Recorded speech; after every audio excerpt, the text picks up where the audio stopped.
हरे कृष्णा, जय गौर हरि। मैं अतुल्य निमाईदास आप सभी को प्रणाम करता हूं और आप सभी का स्वागत करता हूं 5 minute dose of Bhagavad Gita series में। तो आज हम ले रहे हैं दूसरे अध्याय का 51वां श्लोक। 50 श्लोक तक हम कंप्लीट कर चुके हैं और देखते हैं 51वें श्लोक में भगवान क्या कहना चाह रहे हैं। कर्मजं बुद्धि युक्ता ही फलम त्वक्त्वामिनीषण जन्म बंध विनिर्मुक्ता पदम गच्छन्तय नामयम्। इस तरह भगवत भक्ति में लगे रहकर बड़े बड़े ऋषि मुनि अथवा भक्तगण अपने आप को इस भौतिक संसार में कर्म के फलों से मुक्त कर लेते हैं। इस प्रकार वे जन्म मृत्यु के चक्कर से छूट जाते हैं और भगवान के पास जाकर इस अवस्था को प्राप्त करते हैं जो समस्त दुखों से परे है। तो भगवान मुनियों का, ऋषियों का, भक्तों का क्यों एग्जाम्पल दे रहे हैं? भगवान एग्जाम्पल इसलिए दे रहे हैं क्योंकि भौतिक जगत में भी हम क्या करते हैं, जो हम जिस फील्ड में आगे जाना चाहते हैं, फॉर एग्जाम्पल हम आईएएस बनना चाहते हैं, तो जो आईएएस में आए, जो टॉप किया जिन्होंने, उनसे हम बात करते हैं, उनसे एडवाइस लेते हैं, उनसे सजेशन लेते हैं कि हम कैसे तैयारी करें, कौन सा न्यूज़पेपर पढ़ें, कौन सी किताब पढ़ें, कौन से टीचर के पास जाएं, किस इंस्टीट्यूट में जाके हम इसकी कोचिंग करें। या आईआईटी, जो सीनियर्स पास कर गए हैं, जिन्होंने आईआईटी में अच्छी रैंक लेकर आए हैं, उनसे हम बात करते हैं और फिर उन एडवाइसेस को मानकर उनके पद चिन्हों पर हम चलते हैं। तो उसी तरीके से आध्यात्म में भी यही होता है कि जो इस पथ पर बहुत आगे जा चुके हैं, हम उनसे एडवाइस लेते हैं और उसी एडवाइस के ऊपर, उन्हीं सलाह के ऊपर हम कार्य करते हैं, उसी पथ पर हम चलते हैं। और पथ पर क्यों चलना है? भगवान ने साफ कह दिया कि कर्म के फलों से मुक्त होना है। कर्म से नहीं, कर्म के फलों से। कर्म तो करना ही है। अब आप कहोगे प्रभु जी कि कर्म के फलों से क्यों मुक्त होना है? क्योंकि हर व्यक्ति इस भौतिक जगत में मुक्ति ढूंढ रहा है। हर व्यक्ति। आप कहोगे नहीं, हम तो मुक्ति नहीं ढूंढ रहे। देख लीजिए, भूख लगती है तो हम किससे मुक्ति चाहते हैं? भूख से। खाना खाते हैं, भूख से मुक्ति हो जाती है। अज्ञानता से मुक्ति चाहता है, कोई व्यक्ति अज्ञानता में नहीं रहना चाहता। ठीक है जी। बेरोजगारी से मुक्ति चाहते हैं। समाज में क्या चाहते हैं कि बेरोजगारी नहीं हो, सबके पास काम हो। गरीबी से मुक्ति चाहते हैं कि यार गरीबी ना हो, पैसा होना चाहिए। टेंशन है तो किससे मुक्ति चाहते हैं? टेंशन से मुक्ति चाहते हैं। परंतु अलग अलग चीजें हम करते हैं, अलग अलग परेशानियों से मुक्त होने के लिए। परंतु भगवान ने क्या कहा यहां पे?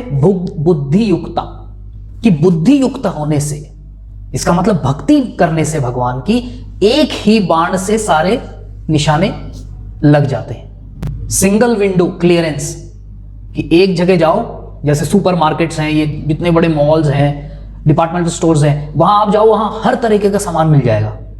तो उसी तरीके से भगवान क्या कह रहे हैं कि जो भक्ति है वो करने से समस्त चीजों से मुक्ति मिल जाती है। तो प्रश्न आप उठा सकते हो कि प्रभु जी भूख अगर लग रही है तो भक्ति करने से भूख कैसे मिट सकती है? जी हाँ, भगवान को हम भोग लगा के पाते हैं, तो जो प्रसाद होता है वो हमारी भूख मिटाता है। और ये भोग लगा के पाना भी भक्ति का एक अंग ही है। हम माला जपते हैं, वो भी भक्ति का अंग है। हम प्रचार करते हैं, वो भी एक अंग है। हम कीर्तन करते हैं, वो भी एक अंग है। तो ये सारा, जब क्योंकि सेंटर में कौन है? सेंटर में भगवान श्री कृष्ण है और बाकी सारी चीजें उनसे जुड़ी हुई है। इसे कहते हैं बुद्धि युक्त। क्योंकि भगवान ने यहां क्या यूज किया है शब्द? गच्छन्त्यानामयम्, पहुंचते हैं। गच्छन्ति मतलब चले जाते हैं। कहां पर? अनामयम, बिना कष्ट के। अनामयम का मतलब जहां कोई कष्ट नहीं है, किसी प्रकार की, किसी भी प्रकार की कोई ऐसी चीज नहीं है जिससे हमें मुक्ति चाहिए। वहां ऐसी कोई चीज नहीं है क्योंकि जो हमें कष्ट देती हो। अभी मैंने जितने भी चीजें नाम ली, भूख हुई या गरीबी हुई, बेरोजगारी हुई, टेंशन हुई, अज्ञानता हुई, कुछ भी, ये सब क्या है? अल्टीमेटली हमें कष्ट दे रही है। ये कष्ट है और हम इन कष्टों से क्या चाहते हैं? निवारण चाहते हैं। तो वहां किसी भी प्रकार का कोई कष्ट नहीं है और उसको क्या कहा गया है? वो भगवत धाम है, भगवान का धाम, जिसे वैकुंठ भी कहते हैं। कुंठ का मतलब कुंठित, परेशान जो करता है। कहते हैं ना, बड़ा कुंठित कर रहा है, ये चीज बड़ी कुंठित कर रही है, बड़ा परेशान कर रही है। तो कुंठित का ऑपोजिट क्या हो गया? वैकुंठ। तो जीवन का लक्ष्य क्या हो गया? वैकुंठ जाने की तैयारी करना।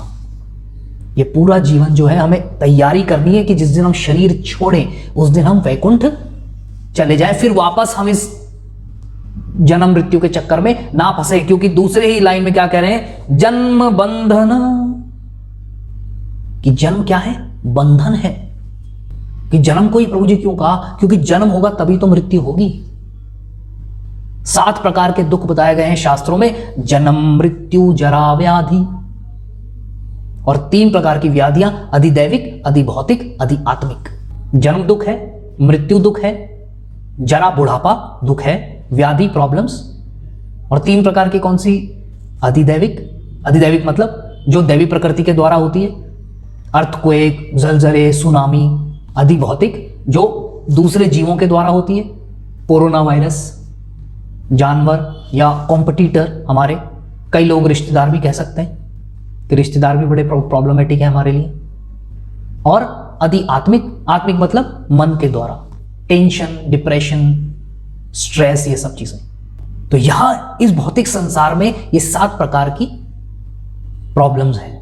यही भगवान कह रहे हैं कि भौतिक संसार में कर्म के फलों से मुक्त कर लेते हैं, कि कर्म ऐसा हो कि उसके फल से हम बंधे ना।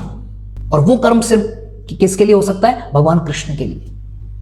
क्योंकि हम अपने लिए जब कर्म करते हैं तो या तो पाप होता है या पुण्य होता है, और इन दोनों का फल भोगने के लिए हमें वापस से इस भौतिक जगत में आना पड़ता है। परंतु भक्ति जो होती है उसके फल को हमें भोगने के लिए यहां नहीं आना पड़ता, वो हमें वहां मिलता है वैकुंठ में। उसका फल क्या है, हम चले जाते हैं वापस भगवान के पास।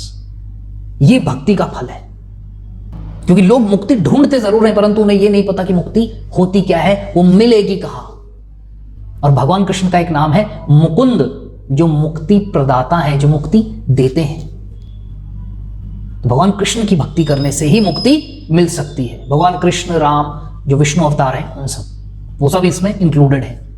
कुछ लोग कहते हैं कि प्रभु जी यहां पे भी तो मजा आता है, यहां पे भी तो सुख मिलता है। तो प्रभुपाद जी बड़ा अच्छा उदाहरण देते थे कि वो जो सुख मिलता है यहां भौतिक जगत में, वो बीमारी के समान है। जैसे स्किन एलर्जी हो जाती है ना, एक्जिमा, तो वो उस पर अगर हम खुजली करते हैं तो बड़ा आनंद आता है, और हम खुजाते जाते हैं तो वो घाव जो है वो बढ़ता जा रहा है।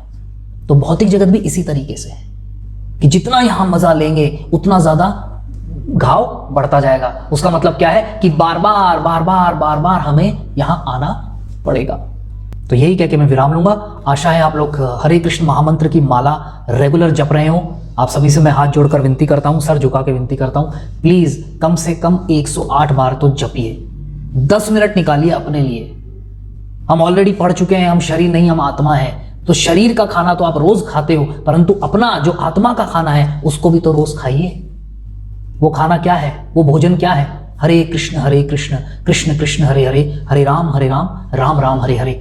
ये मंत्र है, ये हमारा भोजन है, ये आत्मा का भोजन है। इसे रोज करना है, कम से कम 108 बार तो करिए।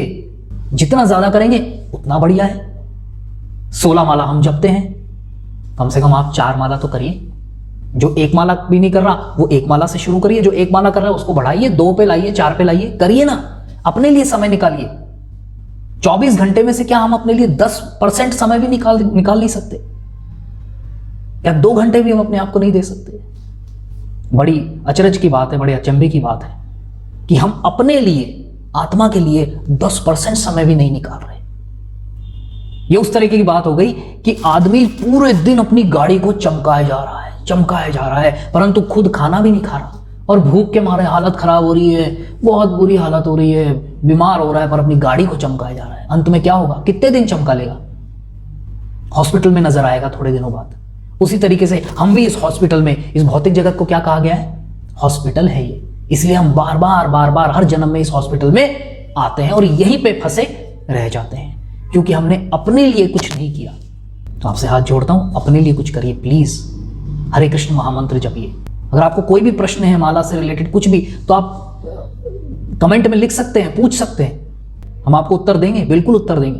तो आप सभी का बहुत बहुत धन्यवाद। हरे कृष्णा, जय गौर हरि, जय श्रीला प्रभुपाद।